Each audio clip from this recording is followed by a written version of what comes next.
everyone, Trienne here, your leadership performance coach. Thank you so much for jumping back on the Be That Create That social channels. Whether you are on our YouTube today or you are listening to the podcast or you're in our Female Leader Headquarters group, I'm so excited to share another female leader that I've been working on.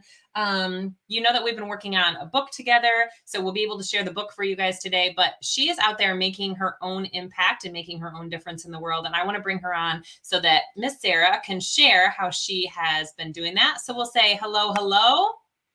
Hi, thanks so much for having me on. I really appreciate it. Yeah, I'm so glad to have you here because I already know this is going to be a great interview. We were already talking beforehand and I'm like, I love the fact that we can be real. I'm dying. Yeah. Michigan is so hot.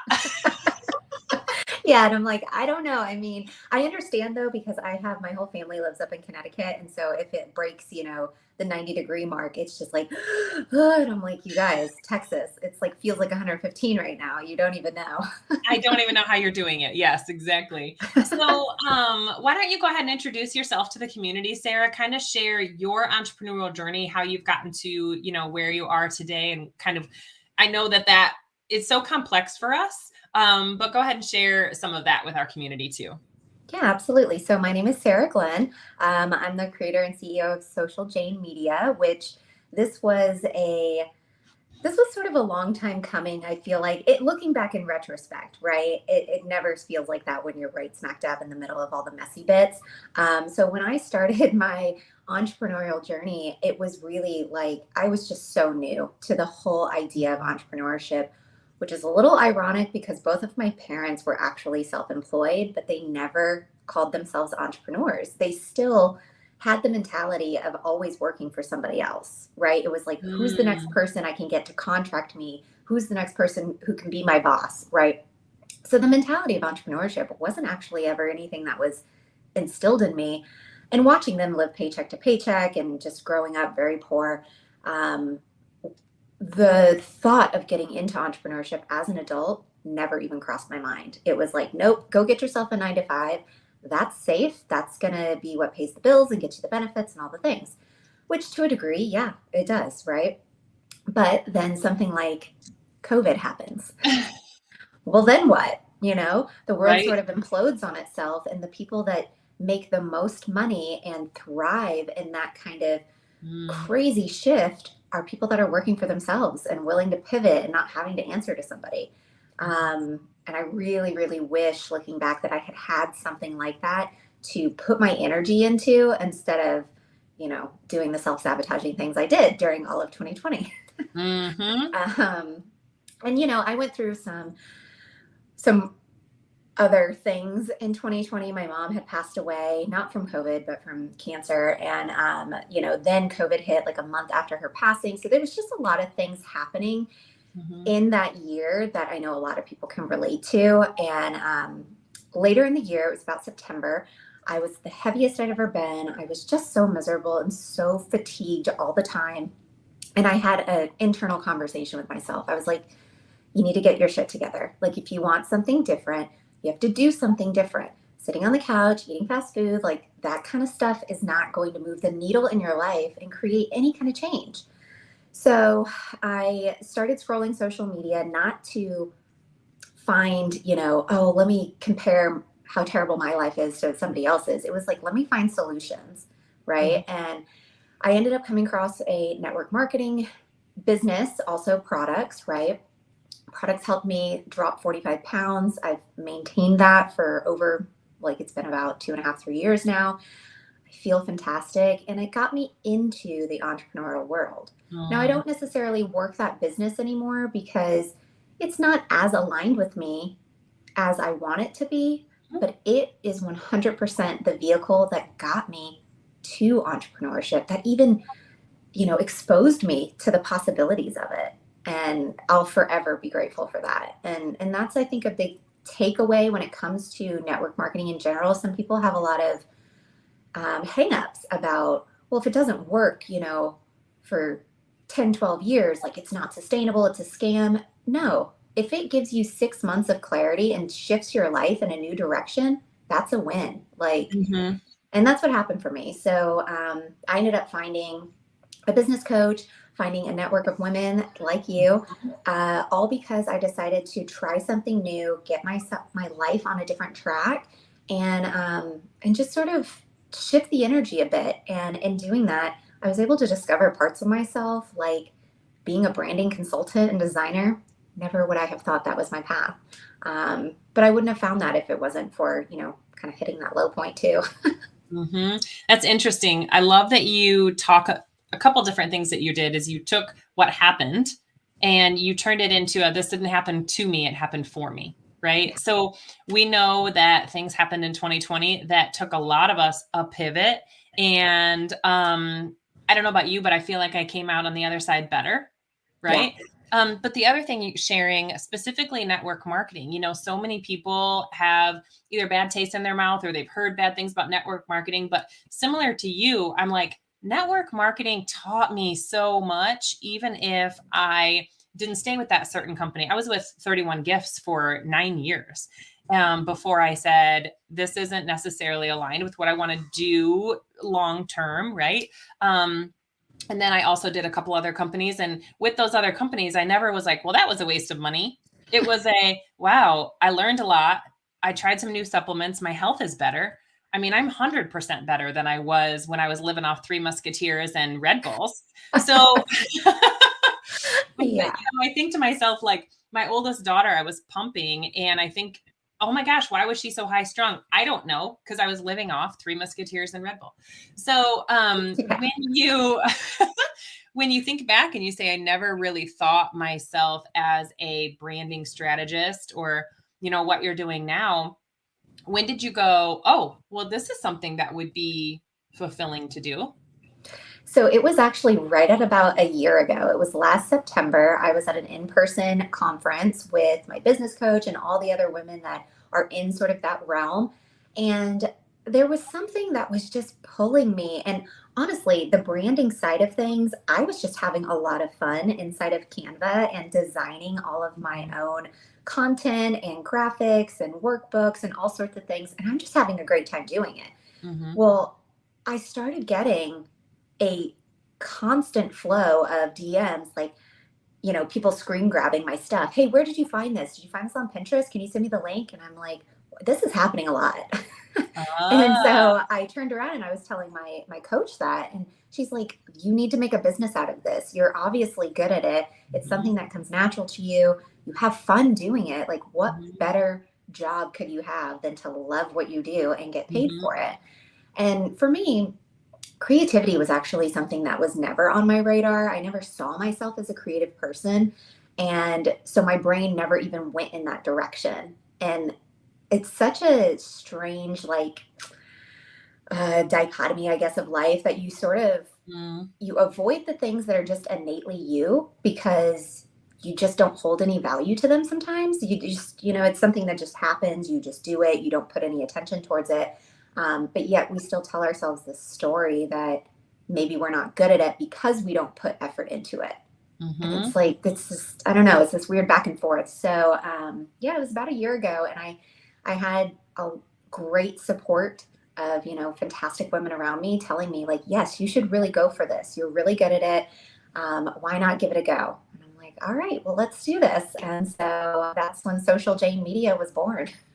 I love it. I remember the first time that you put out into our group the cover that you did for your podcast, and I'm like, that's so beautiful. It just felt good, right? So, what's interesting is I feel like in leadership and professional world, everyone's like, work on your weaknesses, work on your opportunities, work on those things. And then there's this other side, and I kind of share this, double down on those strengths because your team or there's always someone around you. Yes, I want to learn from my opportunities. I want to get better, but I'm not going to dwell on the fact that I'm not great at graphics. I'm just not going to do that. Right. So there's other people like yourself who are phenomenal at it and let them live in their genius. Yeah. Right. So once you actually, figured that out and you had that like light bulb moment of, oh my gosh, this is fun and I can do this. Isn't it interesting what happens to our business? You know? Yeah. And it's so crazy too, because for so long I was being encouraged, like, okay, Sarah, like, get really specific on like, what kind of offers do you want to share with people? How do you want to make money at this business? And my brain was all over the place. Like, I need to do all the coaching and I need to do all the this, all the that. And it Mhm. really, when my business took off the most was when I got really clear and said, these are the things I'm doing. All the rest of it, sure, it can be a conversation. And if it's the right time for me and it feels aligned and it's the right, fit, then sure, maybe my business will evolve and become something else. But I don't need to have year-long coaching programs and all the things, especially in branding. That's tricky. There's very few people out there that want to learn branding and then go do the work themselves. Right. Most people just want the work done, right? They just want the work done. They want it to look beautiful and have it just flowing beautifully. And it took me a minute to get there, to kind of get over that mental hump. And once I did, business is just, it's kind of a steady flow because there's a constant need for it. It's, Mhm. it's really never going to go away.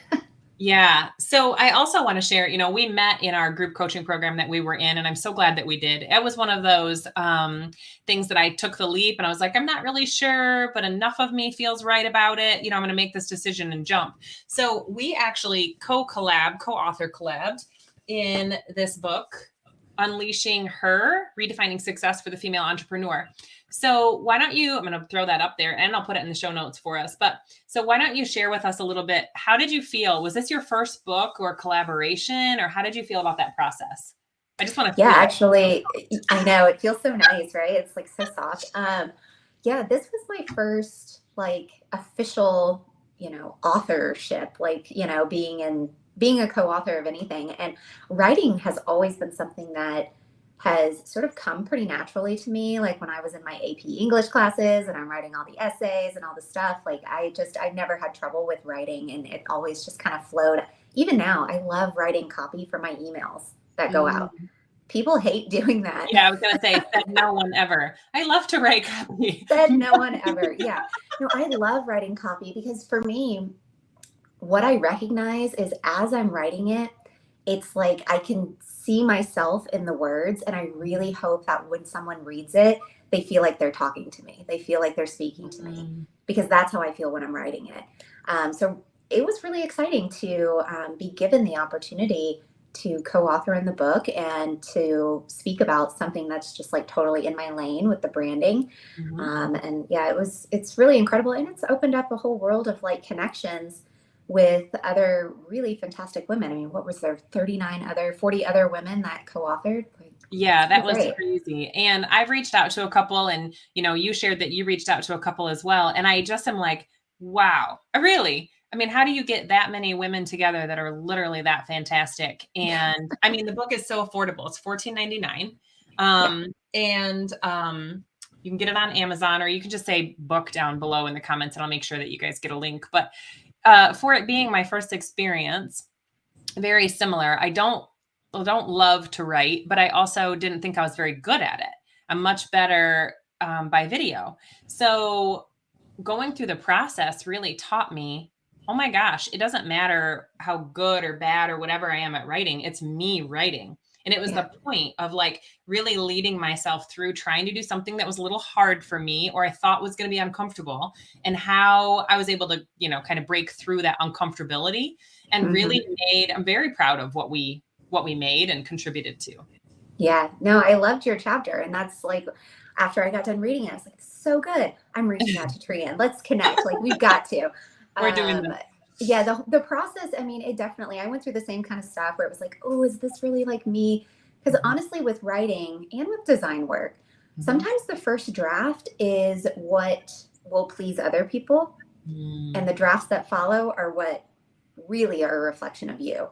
So it's okay to have like those iterations of, okay, I did the work. Don't feel bad about maybe that first draft isn't the go, right? It's not the Mhm. thing, but draft number 2 is going to be even better.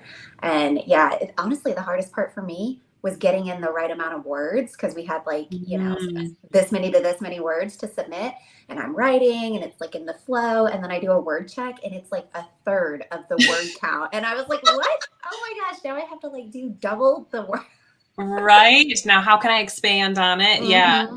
So Yeah. obviously you had to lead yourself through some of those moments. And in this community, we talk about the creating the leadership lifestyle. You know, it's not just about our career, and our identity is not our career, right? So Yes. maybe share with us, to you, you know, no right, wrong, or indifferent, because Google just says that leadership is to lead people. I mean, come on, that is not helpful. But what does leadership mean to you, or how would you maybe define it? Oh gosh, yeah, leadership has never really actually been me leading other people. Like I've never witnessed it. I've never seen it that way, and I may have certain different circumstances. I'm an only child. I was a competitive gymnast for 15 years. Gymnastics is a very solitary sport. So, a lot of what I did for the first half of my life was making sure that whatever promises I made to myself, I kept. It wasn't really about So other good. people. Yeah, and so moving into adulthood, honestly, I kind of shifted a little bit almost to the other extreme because I hadn't experienced that side of life. You know what I mean?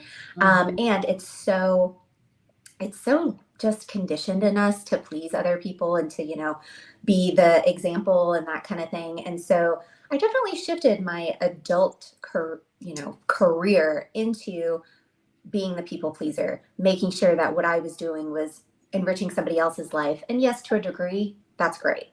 But at the same time, like to be the leader that truly, truly makes impact, you have to start with yourself. You have to be the example, keep the promises to yourself.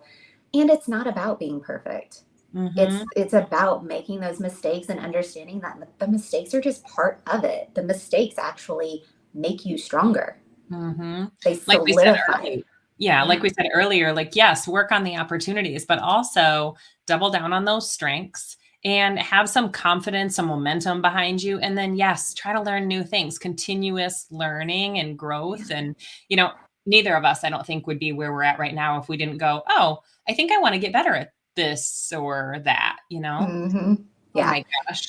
So Yeah. competitive gymnastics for 15 years. Yeah. Wow. So A tough life. you know a little something about discipline. Yeah. Yeah. Quite a lot. Discipline and just like mind, body, and soul, right? Because Mhm. no one part of you was like feeling 100% when you're doing a sport that is so hard on the body and so mentally draining. And you're working out no less than 5 hours a day. Like, Right. no less when you're at that level. And most of the days I was doing 2 a days. I was about to have to quit school and do charter school at the gym. And that's when I decided I was ready for a new life, for something Wow. different, because I hadn't experienced being a teenager. I'd never had a boyfriend. I'd never even had a friend that wasn't a gymnast. Like I was like, there's a whole other world out there I've never even tapped into. And I upset a lot of people when I quit. I bet. Yeah, I was just thinking to myself, like, to take that type of leadership over yourself and almost despite what other people were thinking, like, that's powerful. You know, and I Yeah. wish more people would see that they can do that. Yeah, Yeah. and it's the decision making process. Like honestly, when I decided to quit, it was not easy. And I just felt so sick to my stomach because I knew how upset other people would be, particularly my mother, who had worked 3 jobs for over a decade to make sure she could pay the tuition for me to go to these gyms and pay for all the competitions and the travel. I mean, she sacrificed over a decade of her life for this. And I knew it would be very heart-wrenching for her, especially because she expected me to like maybe get a scholarship and go into college and all those Mhm. things, but I had to listen to my body. I knew if I didn't and I took it further, I was going to end up hurting myself inadvertently, right? Because I Yep. wouldn't be in it 100%. Mhm. And making a choice like that to know that it's going to be really hard, but it is the best thing for me. Yeah, it happens in business all the time. You think, Mhm. oh, well, I can't do this because I'm going to hurt somebody else's feelings or, and it's not about being an asshole. It's about doing what's right for you and understanding that everybody has their own path to walk and leadership. Yeah, like you say, I mean, it absolutely starts with you and being able to take full ownership of each decision, like no Mhm. matter which way it goes. Well, and I think looking at it and saying everything is a lesson or a blessing. So Did she work super hard for 10 years in order to help you have that? Yes. But that was a chapter. And then you learned, again, so much discipline and healthy lifestyle that you can use for the rest of your life. So, it's not something that was definitely a give up and I'm done with that. And that was a waste of my time. I love how you're looking at it and going, I was still able to use, because I'm sure, we talk about morning routine a lot in this community. I do a 21-day morning rush challenge. And in that we go, okay, how can I set myself up with some non-negotiables every day to go from feeling super stressed out to being very successful and feeling like I have it all together? So because you had that discipline in your background, I'm sure that there's something. So something that is maybe a non-negotiable for you every day or every week or what have you, that makes you feel as if it adds to your success. Yeah, absolutely. I have always been a vitamin taker. Like Mm. I grew up as a young kid. I actually have a memory of being in pre-K and my mom being like, "Hey, I forgot to give you your vitamins this morning," and she shows up and gives me my vitamins, Oh my and gosh. and it's like a giant omega-3, and I'm like Yeah. 5. Yeah. Um, but vitamins have always been part of my morning routine. I've gone in phases where I'm taking, 20 or 30 vitamins to just like 5 or 6. And, Hmm. it's, you do the multivitamins, you do the omega-3s, you do the things that just are sort of the staples, right? All the rest are fun to add on if you're going through stages in your life where you're just needing something extra. Hmm. But supplementation for sure, because we don't eat all the foods that we say we will, right? Hmm. And who's going to eat a bag of 25 carrots? Like, just take a multivitamin. And meditation is also something that for a while it was yoga, like actually going to yoga classes. Hmm. But then I started to get a little desensitized and I was feeling very distracted in the classes. So I knew I needed to shift and just do something different. So I shifted to meditation. And that is forever and always going to be the thing that if I'm feeling stressed, if I'm feeling sad, if I'm feeling like literally any emotion on the spectrum, if I want to shift it, meditate. Like, close Mm. your eyes, get in a space that makes you feel comfortable. You're not going to be distracted. Put in earbuds if you need to. Um, Hmm. but yeah, just meditate. And sometimes I don't have a clear meditation. Like Hmm. my brain's a little bit busy. So I'll Yeah. use a guided meditation. Like I Hmm. bounce between, it's not about perfection. Like it's not about that. Sometimes I get into a meditation routine where I'm a freaking pro. By like a couple days in a row, I'm like, I don't need the guided piece of it anymore. But then some days I'm like, I need the help. And I know Yeah. I need the help. So I turn it on and I allow myself. It's really about, for me with the morning routines, it's about giving yourself permission Mhm. to do what feels right for you in that moment. And instead of saying, like, yeah, but I worked out yesterday and I didn't do it today. What's wrong with me? It's like, well, maybe Mhm. today's not the workout day.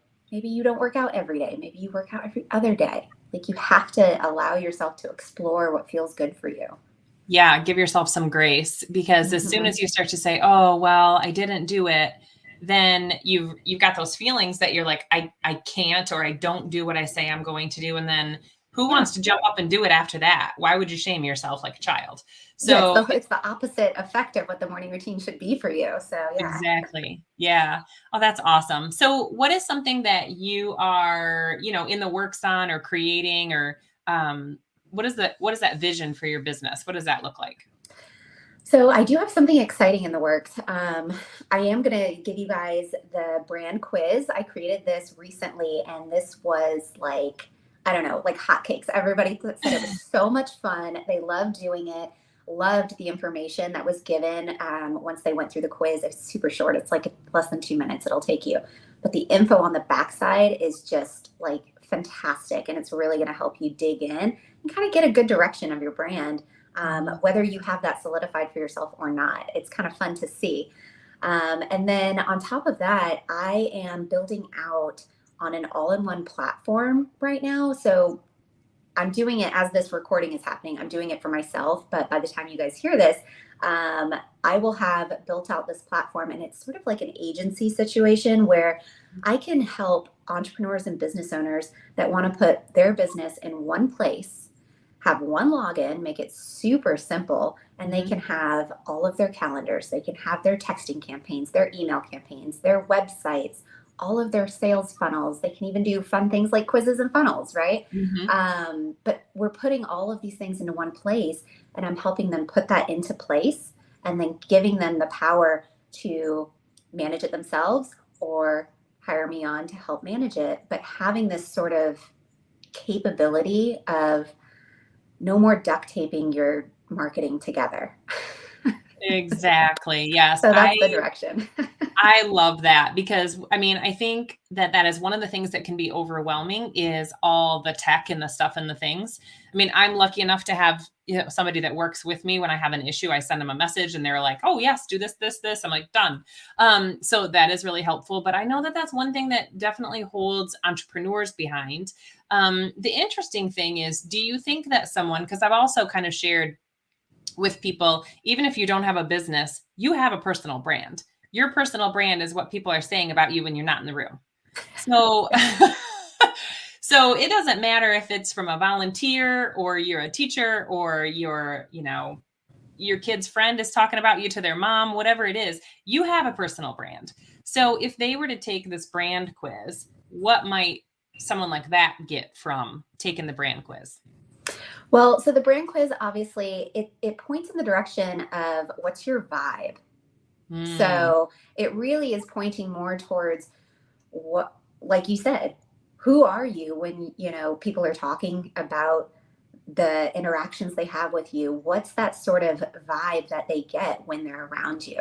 And so I just call it here the brand quiz, but it really is called, well, the title, when you open it, it says every brand has a vibe. What's yours? mm, And yeah. that's really my specialty, is honing in on the essence of you and translating that into a visual nature. It's not really about the colors and the fonts. That's so secondary to Mhm. what the actual feel is. And like you said, when you saw my podcast image, you were like, it just felt really good. It just felt good, yeah. It wasn't like, oh, that's a really cool element right there in the corner. It was like, no, it just felt good. Like the whole thing just felt good. And that's my goal when I put together the work. And sometimes it can be tricky because so many of us don't see ourselves in our full Mhm. power and in that kind of capacity.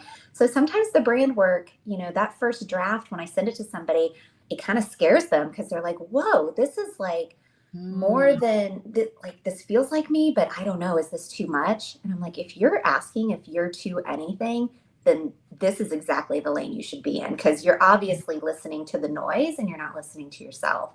And mm. some of the rebranding work that I've done it's brought out some of that power that they were afraid to really own. Mhm, I love that. I know, at one point, I had somebody do some graphics for me and they were very cartoony. Mm, And I was like, that doesn't feel right. That's not necessarily me. And it's interesting that that person saw me in my training that way though. mm, So I think there's a piece of that too. Like you yeah, really get to know the person that you're working with so that they don't maybe do that at the end. It's in a yeah. good way where they go, "Oh, that's me." Yeah.